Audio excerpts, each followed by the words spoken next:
あえて動かないアニメを意識して制作されたそうです。どうぞお控えなすって。ダダーン、N 子だよ。この間極主不動を見たんですけど、極道と日常系のギャップがうまく噛み合っていてすごく面白かったんです。こわもてな主人公の見た目からは想像もできない可愛らしくもあり、生活のためにもなるコメディ作品になってます。皆さんにもぜひ見てもらってたくさん笑ってもらいたいです。ってことで今日は極主不動の紹介や私が面白かったポイントなどについて語っていこうと思います。それではどうぞお控えなすって。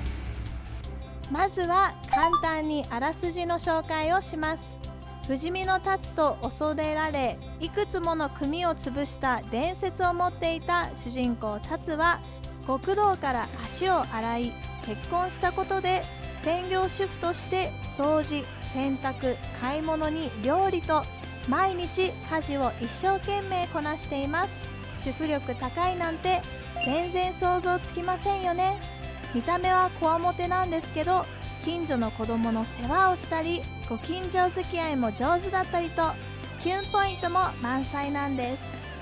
そんな達を中心に個性豊かなキャラクターたちのユーモアたっぷり、ドタバタな日常の中で繰り広げられるアットホーム人形コメディ作品となっています。2018年にウェブコミックサイトクラゲバンチで連載が始まり、2020年にはテレビドラマ化も経て、今年2021年ネットフリックスオリジナルアニメシリーズとして全世界独占配信を開始しました。そして何よりも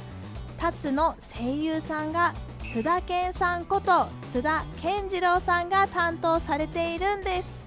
それがすっごいハマり役で、極道の凄みもありながらも話す内容は主婦の日常という難しいバランスを見事に演じられているんです。実写のプロモーションムービーではご自身が達役で出演されていたことも話題になりましたよね。他にも田中敦子さんや大塚芳忠さんなど声優陣が豪華なメンバーです。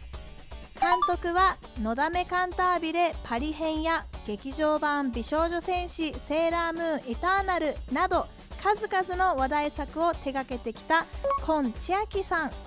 制作はサイキックソーの災難やバックストリートガールズ極ドルズを手掛けた JC スタッフさん。今回極主不動を制作するにあたってあえて動かないアニメを意識して制作されたそうです。漫画のようなオノマトペをたくさん用いることで原作に忠実なユニークなアニメ作品となり、ギャグアニメとしてテンポよく面白く見られる工夫がたくさんされています。1話が15分くらいと、仕事で疲れた時やちょっとした休憩の時に手軽に楽しめるアニメになっています。ここからは私の思う極主不動の面白いポイントを話そうと思います。最初に面白いと思ったポイントは極道という設定です。日本だと人気者として昔から馴染み深いジャンルですが、独特のセリフの言い回しなどすごく新鮮に感じました。家族のことを島と言ったり、勝ち込みに行くなど人気者でしか聞けないセリフも多く聞けて勉強になりました。次に面白かったポイントはアウトローなキャラクターたちと日常生活の些細な出来事のギャップがすごく面白いです。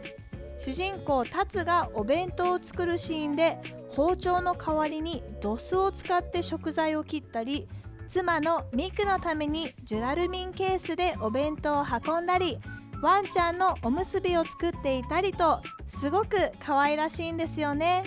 達や元舎弟のマサをはじめ他の極道のキャラクターたちもみんな可愛らしいものが好きだったりと、そのギャップがたまらないです。普段は家事を器用にこなす達なのに、フィットネスの時やミクの誕生日の時の笑顔が怖かったりなど、変なところで不器用な部分もあるところがキャラクターとして魅力的だと思いました。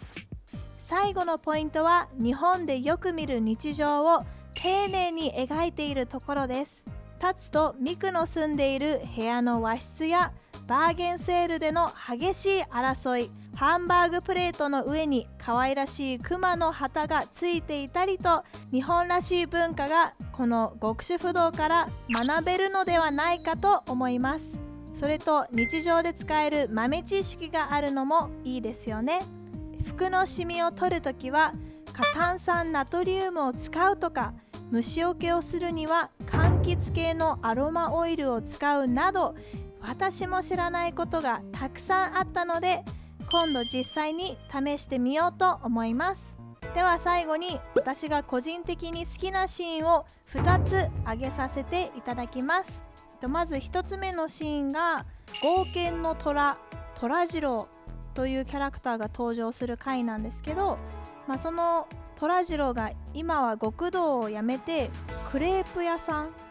キッチンカーでクレープやタピオカティーなどを売る職業についている話なんですけど、その虎次郎 vs タツでスイーツ対決をする話があるんですけど、元極道同士がスイーツ対決をするっていう設定もうすでに面白いんですけど、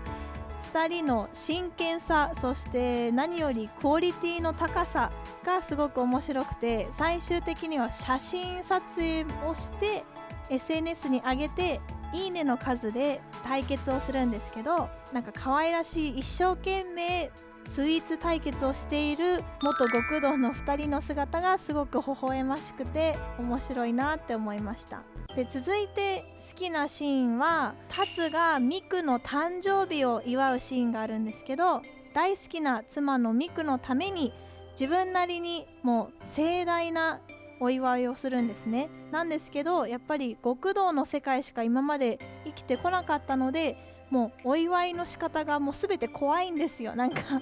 タツが一生懸命ハッピーバースデーのソング、バースデーソングを歌うんですけど、それが本当にすごい怖くてタツの一生懸命さとバースデーソングの噛み合わなさがすごく面白いなって思って、幸せな夫婦だなって思いました。なのでこの2つのシーンを選ばせていただきました。極主不動の紹介はどうでしたか？私が紹介したところを抑えながら見ると、皆さんもタツの虜になってしまうこと間違いなしだと思います。極主不動を見たらコメントやハッシュタグで語り合いましょう。皆さんからの感想などコメントでお待ちしています。極主不動は Netflix で配信中なので今すぐチェックしてくださいね。またねー。